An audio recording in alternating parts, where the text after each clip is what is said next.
Okay, go ahead. Yeah, good afternoon, everyone. My name is Jerome Nengi. I'm a doctoral student at SUNY Binghamton, and I'm pursuing a PhD in community research and action. I am interested in the interplay of climate change, environmental justice, and human rights, and I'm particularly focused on the impacts of climate change on vulnerable and marginalized communities. So today, presenting on climate justice, protecting the human rights of marginalized and vulnerable communities. This is a systematic uh, literature review that I conducted. And I want to believe that everyone in this room, by now, we should know that climate change is one of the most pressing challenges of our time, with profound consequences for human rights, particularly for marginalized and vulnerable communities. And that climate change is expected to even worsen existing inequalities and vulnerabilities, as well as create new ones affecting the fundamental rights of people, such as the right to life, health, food, water, housing, and self-determination. The global temperature has increased by 1.1 degrees centigrade since the pre-industrial period. And marginalized, sorry, excuse me, marginalized and vulnerable communities are the ones that are usually disproportionately affected by climate change. And such marginalized and vulnerable populations are like, when we're talking about them, we're referring to indigenous peoples, we're referring to women, children, people with disabilities, and people living in poverty. They are disproportionately affected by climate change. Yeah, same for people from low-income communities and all that. And this impact of climate change on these communities have human rights implications. Like they can lead to violation of the right to life, health, water, food, and livelihoods. So the concept of climate justice actually recognizes these impacts and aims to protect the human rights of these marginalized and vulnerable communities. So the importance of climate justice is also recognized by the United Nations and the entire, international community. And this is done through one major international convention that has been put in place by the international community is the Paris Agreement, which was adopted in 2015, and several others that time may not permit me to go into. But despite these international agreements and several interventions, the impacts of climate change on marginalized and vulnerable communities continue to worsen. So, in doing this study, the purpose was to examine the research on climate justice, protecting the human rights of these marginalized people, and I explored around two questions. So the first question is, what has researchers learned about the impact of climate change and climate policies on the human rights of marginalized and vulnerable communities? I wanted to know what do we know about the role of civil society, government, and international institutions in promoting climate justice and protecting the human rights of marginalized and vulnerable communities. So in doing the search, I used EBSCO, Environment Complete, Greenfire, and Sustainability Reference Center as my method of searching for articles. And about 498 articles yielded. And after pruning them down, I had up to 7 articles that yielded for this review. So in total, I found around 7 articles which I used. 6 of the articles used qualitative methods, while the 7th article used mixed methods. And in all of these articles, all of them agreed on the impact of climate change and the need to protect the human rights of marginalized and vulnerable populations. So in all of these articles, 7 articles, three major themes actually emerged from this research. And the first one was the impact of climate change on the human rights of marginalized and vulnerable communities, including many indigenous peoples. That was one of the themes that emerged. The second theme was adverse human rights implications of climate policies and institutional barriers. The third theme was the importance of adopting a human rights-based approach to climate adaptation and mitigation. So overall, looking at the discussion, overall, three major conclusions were drawn from the findings and the themes of the literature review. And the first was that there was evidence to show that significant impact of significant evidence of the impact of climate change on human rights of marginalized and vulnerable populations and communities, especially the indigenous communities and communities and low-income communities as well. So that led us to say that there is an urgent need to address the intersection of between climate change and human rights through policy and action. The second conclusion that I got from the review was that there are human rights challenges emanating from climate policies and the systemic barriers that impede the promotion of human rights in the face of climate change. The third conclusion I got from that review was that it is important to integrate human rights principles into climate action and policy making processes to protect the rights of the most vulnerable in climate mitigation and adaptation strategies. So we also looked at the link between climate change and human rights, and we saw that the link between climate change and human rights has been recognized by the international community, including the United Nations. The United Nations Office of the High Commissioner for Human Rights has also stated that climate change poses an extraordinary threat to full enjoyment of human rights. And this is due to the potential impacts of climate change on a range of human rights, including the right to life, health, food, water, housing, and self-determination. So in conclusion, most of the studies that I went through demonstrated that climate change disproportionately affect communities that are already facing discrimination and marginalization, including indigenous peoples and low-income groups. Also, these communities are more likely to live in areas that are highly vulnerable to climate change impacts, such as coastal areas, arid areas, and areas prone to natural disasters, and the Sahel region in Africa. It's one major place that I also looked at, which is really, really prone to the impacts of climate change. Furthermore, it is also crucial to involve marginalized and vulnerable communities in decision-making processes related to climate change. They need to be involved. They are the people who are feeling the pain. They need to be involved in decision-making processes. And overall, the literature suggested that climate justice is essential for protecting the human rights of marginalized and vulnerable communities and for achieving sustainable development that benefits all members of the society. And the government needs to be involved. Civil society organizations need to be involved. It's not just a one-person thing. It's not just a government thing. Everyone needs to be involved. All hands must be on deck to be able to address this pressing need that is attacking humanity. So generally speaking, that's how the review went, and the references are there. And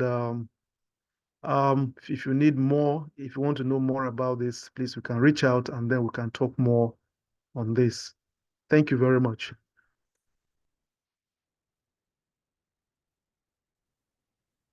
Okay. Okay, hi everyone. My name is Laura. I am a graduate student at SUNY Brockport, and today I'm going to be talking about the qualitative manuscript that I completed for low health literacy and Hispanic Latino immigrants in the United States, and identifying if this is a cultural issue. Previous research on the topic of health literacy had identified that individuals that are likely to be at risk at having low literacy levels are immigrants, especially the ones that have English as not their first language, as well as identifying that Hispanics and Latinos have the lowest health literacy levels compared to other racial and ethnic groups.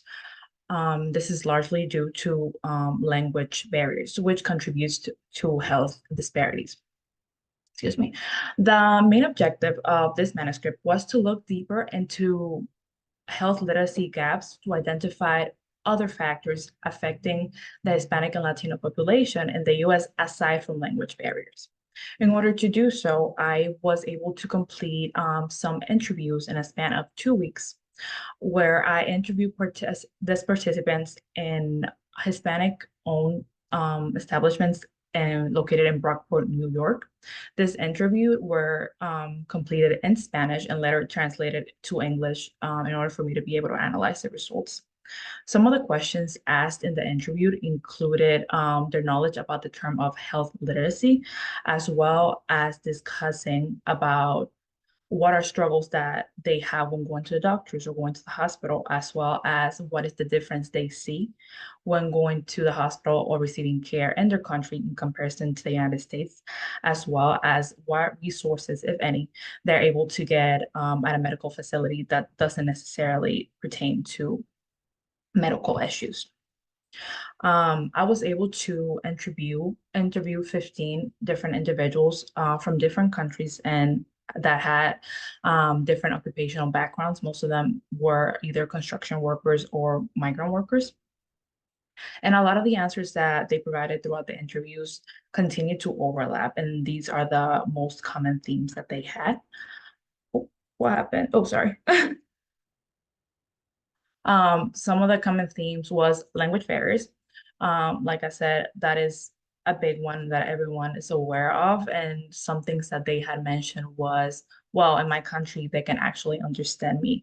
A lot of them did discuss that language is one of the biggest issues just because it is really difficult to just communicate overall. Another thing that they mentioned was education levels and educational resources. And going back to the question of asking them what is health literacy, they were not really able to define or use the term. They kind of said, oh, literacy as in literature in school, or oh, it sounds like learning about health. They didn't have a really understanding about what the term was, and they were also unable to identify whether they had received any educational resources in general while being in the country. Another common theme was healthcare access. All of them did say that they struggle accessing insurance, medical appointments, after hours, and transportations. Like I said before, the participants were either construction workers or migrant workers, and these individuals would get out of work at 5 p.m., 6 p.m. And it is very limited where you can find a place to get a physical or a follow-up appointment after certain times. And not having transportation also made that very difficult. Um, Another thing that I noticed was the knowledge of services. They were unable to provide with information about the resources that they had available to them in the area, specifically in Brockport, for them to know about either services or how to practice healthy habits. Another common issue that they shared was fear or hesitancy. They felt that because of their language, because of their background, a lot of times they felt neglected by providers. One of the participants said, and I quote, "When I used to go to the hospital, the doctor never looked at me. He looked at the computer or the person that speaks to me in Spanish, meaning the interpreter. They felt as if appointments specifically were being rushed and information was not necessarily shared completely." And the last thing is the lack of financial resources and insurance again. And that goes back to the question about how is it different from your country to the United States? One of them did mention that, well, here, when you have prescriptions, you have to pay for them unless you have insurance. And that's something that was very different when it comes to identifying whether they are able to even go to the hospital and or continue treatment. The lack of financial resources and the lack of like knowing how to obtain insurance if they're even qualified was a very common theme. In conclusion, this investigation explored health literacy among the Hispanic and Latino population and emphasized that while language barriers, yes, are very significant, they are not the only cause of health disparities. Limited resources and services in rural areas. Brockport is fairly rural, specifically if we're looking at the surrounding areas of Brockport, affect the access of healthcare and healthcare education. Participants face challenges like financial constraints as well as lack of culture sensitivity from professionals. And despite of the basic knowledge of health that they had, it was not enough for them to connect with the resources or connect or being able to practice healthy habits. This study mainly highlighted the lack of community support and inclusive health and healthcare environments that they had. And lastly, going back to the question, oh, is this a cultural issue? Based on the results obtained by the interviews, I don't believe it is. Because yes, language it's a barrier, but nowadays there are available resources for this community, and it's more of a matter of these being properly facilitated to this population rather than cultural factors preventing them from obtaining this education or these resources. And yeah, that's all I have. Great job. Let me see how I get out of it. Awesome, thank you. All right. Good afternoon, everybody. I'm the other Laura. My name is Laura Perry, and I'm a graduate student in the Instructional Design and Educational Technology program at SUNY Potsdam, and I'm Director of Academic Technology and Support at Clarkson University. I'm grateful to have the chance to conduct this work with my professor, Dr. Karen Caldwell, and advisor, Dr. Anthony Beatrice. I want to recognize their support and contributions to this project. My research focuses on accessibility, empathy, and curriculum. And the goal of this work is to help educators and others improve accessibility by embedding strategies into their work processes. In this poster, I explore how artificial intelligence like ChatGPT can be a resource to help instructors break the code of accessibility as it points out potential barriers created by certain course policies. So I wanted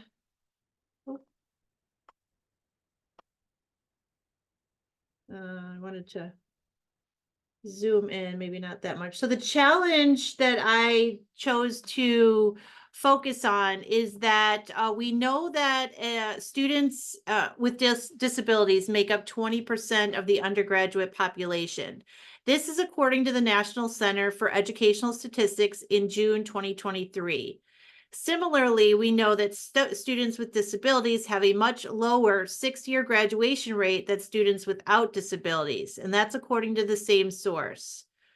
What we know less about is why that is. Amy Fisk and associates from SUNY Geneseo have looked at the perceptions that students with disabilities have of their learning experiences. My work launches from there to learn more about their lived experiences, and more specifically, what barriers, consequences, supports, and opportunities they report experiencing in their lived experiences as students. So the objectives of my research was to measure at what percentage are barriers and supports experienced, what are the barriers and supports they experience, and what are the effects, including consequences and opportunities that result. Finally, we asked respondents to suggest ways to reduce barriers and improve support. So the aim is that by learning more about the lived experiences of students with disabilities, educators and others can make educational experiences more inclusive of students with varied needs.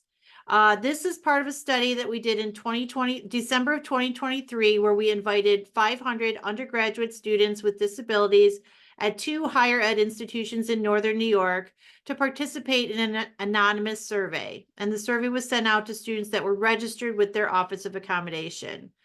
The survey had 12 questions. Most of them were open text questions because we wanted students to submit their descriptions of the barriers they were experiencing. This survey was part of an IRB approved study, and we saw a 7.4% return rate with 38 submissions. So, oh, I want to try to, there we go. I was going the wrong way. So survey results were enlightening. Not only did we see a high percentage of students reporting experiences with barriers, consequences, and supports, students also shared details of the types of disabilities they are managing, along with descriptions of the barriers and consequences they experience in their lives. Surprising to us researchers was the broad range of invisible conditions that students reported. These findings underscore the importance of this work, as individuals may not be aware of the potential barriers for others. As we seek to improve that, AI, such as ChatGPT, may offer a source of support in this area. By giving AI the task of identifying potential barriers, we access an objective resource that can help uncover challenges and options for others.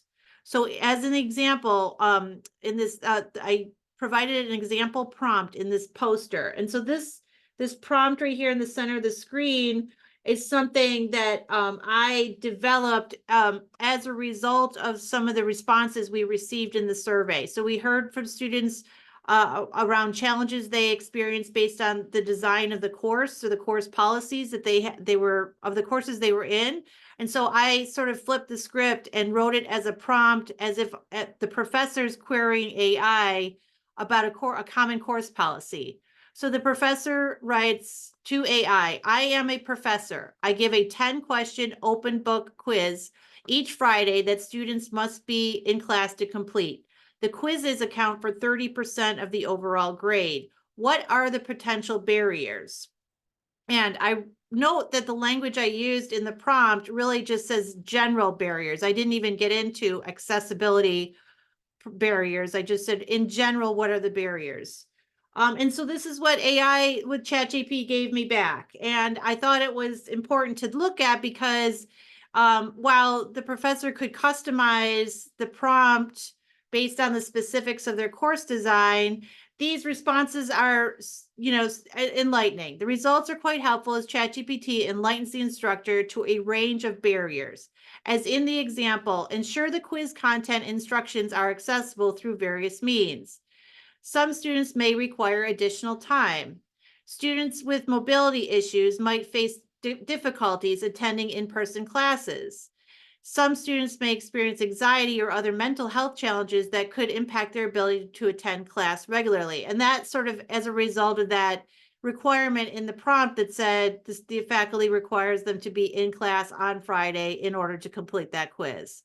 So, while this might be thought of as sort of general and applicable to several different course policies, the point here is that this could be a resource for faculty to give an objective view of a course policy or practice that they have in play within their course. So to conclude, we know that students manage a broad range of invisible and invisible needs. We know that the design of educational experiences can cause barriers for those with varied needs. And in order to make our educational experiences more inclusive, it's helpful to learn more about these needs and incorporate tools and resources such as AI to inform us of ways to improve.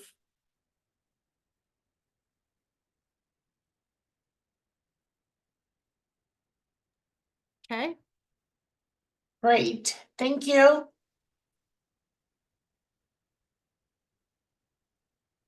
Hey, you ready? Oh, you're muted. Okay.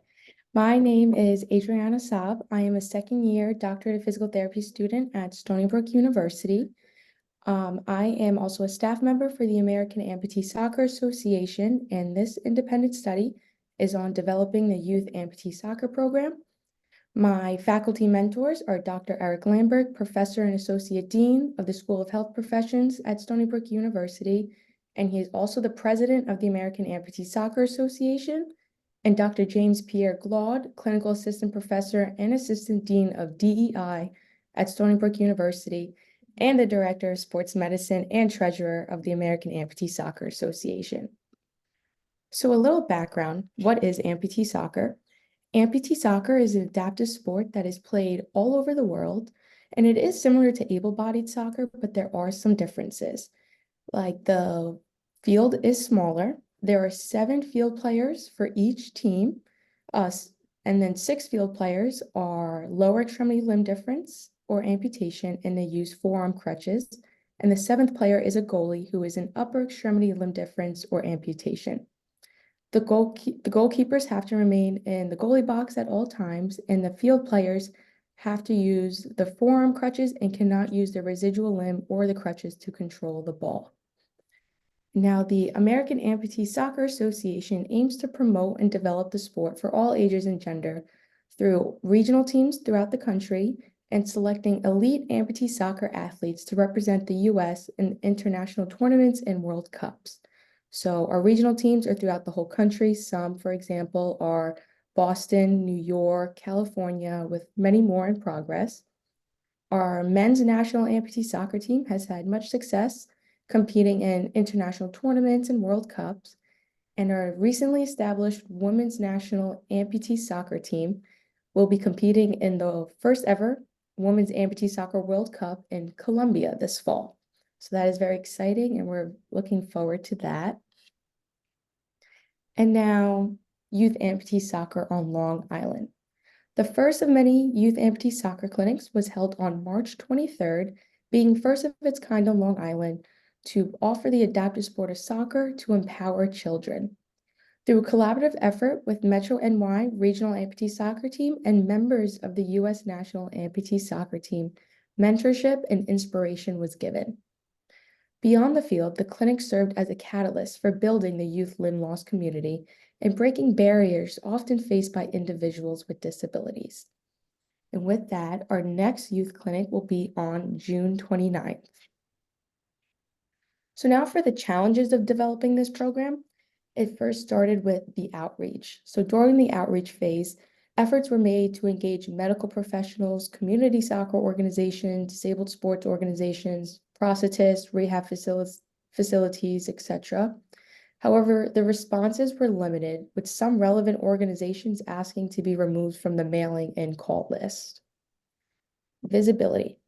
This ties into the limited awareness and understanding of the limb difference community. Some of the hurdles here consist of lack of knowledge about the capabilities of individuals with limb differences, social exclusion, and access to health care. And most importantly, the increasing but still lack of representation of individuals with limb differences in the media. Now, the mode of communication, the outreach was done through email, phone calls, text messaging, social media, but this all shows complexity of identifying the most effective platform for engagement. Primary contacts. There was another challenge faced with connecting to the primary contacts of the limited number of local amputee community organizations and number of participants. With 4 local children identified, only 1 child was able to attend due to medical reasons and transportation issues. But now for the achievements. The development of this program was made possible through the Suffolk County Youth Team Sports Grant, and there was a remarkable turnout of volunteers eager to participate and support the limb difference community. And with the limited number of responses from outreach, there were attraction from other limb difference organizations interested in the AASA, American Amputee Soccer Association's mission, and looked to form a connection with us. But most importantly, this initiative for empowering and supporting the youth with limb differences or deficiencies has to start somewhere. Even though 1 child was able to attend, the journey to increasing awareness and accessibility starts from the ground up. Not to mention that child was overjoyed and filled with emotions as he was finally able to connect with individuals who understand the mental and physical demands associated with having a limb difference. Relevance. Our ultimate objective is to create a framework for youth amputee soccer accessibility so our regional teams can adapt our foundational plan and start their own clinics. This program will foster inclusivity by allowing children with limb differences to know that sports are not just for able-bodied individuals, but for all and whoever want to play, increasing access to the adaptive sports world. Amputee soccer will also train children to have increased mobility and confidence without their prosthetic. So say a child's prosthetic breaks, or they have an injury to the residual limb, or since they're children and they're growing and developing every day, they're waiting for the new prosthetic to be made, but now they're without a means of mobility. Well, we train on crutches, so this will give them the increased confidence to ambulate throughout their day-to-day life on the crutches and won't have to become sedentary during the time frame of not being able to use their prosthetic. The program will also encourage resilience and confidence in children, improving their mental strength to overcome any situation in life that they may face. And then also playing will expose them to the physical activity that they need for their overall health. This program will also boost their sense of belonging, letting children feel welcomed, known, included, and supported so that they don't feel like outcasts. And then one of the most important things to me is that individuals with disabilities or limb differences are always told what they cannot do, but we're here to tell them that they can do anything that they're set their minds to and open their eyes to unlimited possibilities in life. And then creating a framework for youth amputee soccer to be replicated throughout our country will establish a pathway for the children's own personal growth and development, and then eventually play on our national teams as they get older.